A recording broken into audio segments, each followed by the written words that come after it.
唔知观众朋友你有偌久的时间无伫咧恁兜附近行行看看咧？来看新竹这1955年成立的新竹公会堂，即摆也号做是新竹生活美学馆。为了要互民众了解到公会堂丰富多元的空间，又设计出一套互动游戏，若适合无同年龄的人来耍，连新长者也会当耍哦。咱做伙来看卖。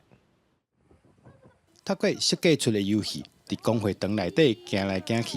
想办法找出正确的答案，可以当利用手机来知影新竹公会堂的建筑特色。那民众感觉真趣味，连听众者也当欣赏新竹公会堂。我自己在新竹这边已经待了很久了，但是其实对于新竹的历史文化，我真的还蛮好奇的。对，我是第一次来参加这种活动，对啊，我就想说好奇来看看，对，多接触。对，就也希望能够吸取更多的资讯，听更多的故事。这个历史，感觉建筑物的拢有足侪故事会当讲，但是平常啦，咱民众来到这的时阵，无人甲伊介绍，也是讲因可能只会当去问迄导览老师。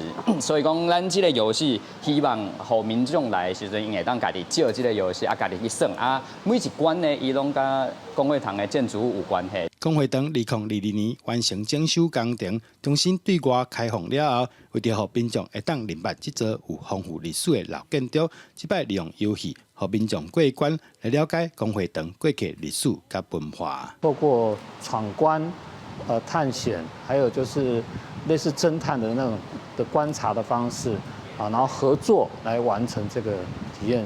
那这是我们这一次用游戏场馆游戏化，希望能够活化这个场地。美学馆指出，所来11月份开始，特别安排4场导览人员，带大家体验游戏以外，民众买当直接借游戏工具，试看卖家己敢有法度过关，做伙用佚佗的方式来明白新竹公会堂的建筑历史。